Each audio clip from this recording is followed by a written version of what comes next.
Each news time, information is power. The current. The news headline. Ipob unveils plans for 2022 on the Kanu Biafran struggle on New Year Day. The news in full. The indigenous people of Biafra has announced that the head of Directorate of State, Chika Edoziem, will address members of the Biafra members via the Radio Biafra by 7 p.m. on Saturday, January 1st, 2022.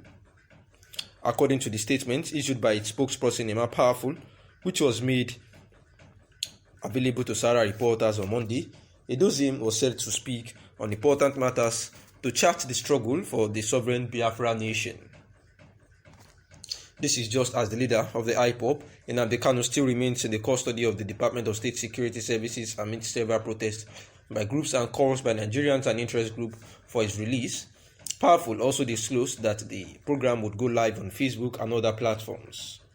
The statement read that the global family and movement of the indigenous people of Biafra wish to inform the people of Biafra, both home and abroad, the friends of Biafra and lovers of freedom, that the head of Directorate of State of Ipob, Chika Edoziem, will address Biafrans on Radio Biafra on Saturday, 1st of January 2022, saying that he will highlight on achievements Ipob has recorded this year and hint on the roadmap to our liberation. He will also address some pertinent issues pertaining to our struggle for independence, saying that Ipob has gone beyond human destruction and it will remain so till Biafra freedom is fully achieved, saying that anybody can say whatever they like, the Ipob still remains unshakable and there is no retreat until sovereignty is fully restored.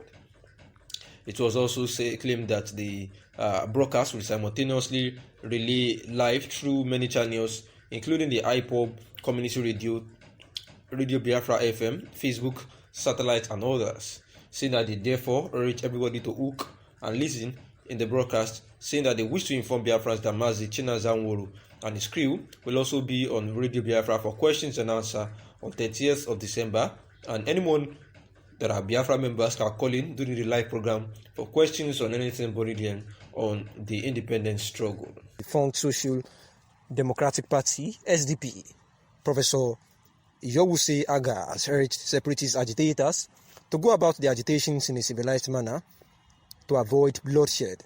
In an interview with Vincent Kalu, the Professor Agia, a former senator who has served twice as minister and twice as ambassador, said that the 3 zones that have produced presidents should wait for the other 3 zones to have president. After that, he noted that the president should be chosen purely through popular contest, devoid of zoning. Many Nigerians have tried to go back in history to situate Nigerians' problems in the amalgamation of 1914. They say that Nigerians' amalgamation into one country should never be taking place because of our differences. These groups insist that the amalgamation's expiration date is over and is now the time for the dissolution of the federation. But I say these people are wrong. There is no manual for the formation of nations. Wars, accidents, imperialism, necessity, agreement, arbitrations, and consensus have all given birth to countries. Our nation was born from imperialism and they became a British colony after the Berlin Conference of 1884 to 1885.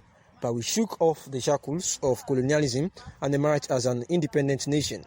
The whole world still understanding that Nigeria would be a great nation and would wipe away the tears of all black people of the world by building a great democracy and a republic where justice and honor, peace and progress will be showcased. The reasons for the failure to attain greatness are that we have poor leaders and poor followers who have not been able to make nation building their number one priority. Our leaders have continued to wallow in ethnic racism and corruption. Ironically, it was based on Pan-African unity and nationalism, and our founding fathers got independence. But soon after independence, we have systematically destroyed every fabric of nation building through corruption and ethnic racism. The last 6 years have been the very worst in throwing up Nigeria's fault lines. The parties have failed to give leadership and they lack ideological commitment, purpose, or clarity.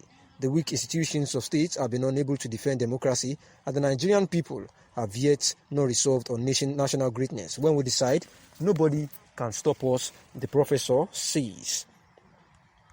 The professor also noted that the Nigerian elite must come together and overcome their apathy and decide to make Nigeria great through comprehensive restructuring of the federation, saying that we need more efficient and leaner federal civil and public service, and that we need the states to be stronger and the federal government to divest itself of its overwhelming control at the center, saying that we must resolve to tackle tribalism with greater intensity than we have fought corruption, saying that the last thing we need to do in addressing our nation's calamity is to recruit into politics and public sphere people with sound character who see wrong as wrong and who are courageous to stand up to forces that seek to destroy Nigeria.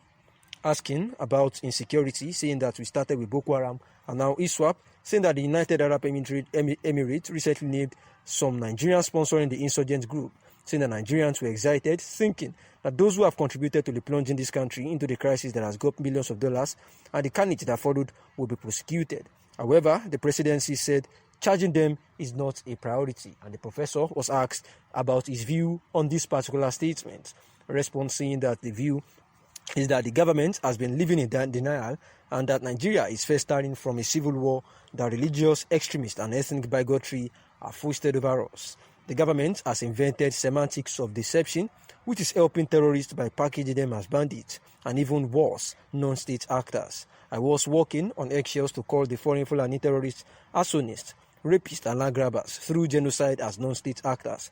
Kidnapping has been packaged as a foreign flourishing business as well. Perhaps this government is slowly manufacturing our consent and clandestining origin of our surrender to a Taliban-type insurrection, and the facts are too glaring to say otherwise, saying that the government knows the sponsor of these asymmetric wars and they know how to block their funding and know far more than they wish the public to know. We lift our eyes to God in the knowledge that every terrorist era has an expiry date, and may God Almighty hasten such expiry. And this was the response of the professor, talking about how the government has claimed, to be weak to address the situation of the terrorism in the nation. The movement for the actualization of the sovereign state of Biafra, MASOB, has celebrated the release of 19 of their members who have been detained since 2006. The celebration coincided with 10 years anniversary of the death of Igbo leader Dim Chukwuemeka Odumegwu Ojukwu, Eze Igbo Gburugburu. In a statement, MASOB leader Uchenna Madu described Dim Chukwuemeka Odumegwu Ojukwu as the greatest Igbo man that has ever lived. The statement reads in part, Dim Chukwuemeka still remains the greatest Nigerian man that ever lived. He laid an unforgettable foundation for enhancement and restoration of true Africanism and total liberation of black man from Western domination. Ojukwu was the president of Biafra and the general of the People's Army. He stood for justice, total freedom, and equity for us all.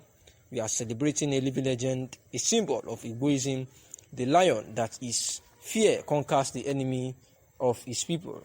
Today, we have gathered to reflect, refresh, and revive the consciousness of Ojukwuism in Igbo land.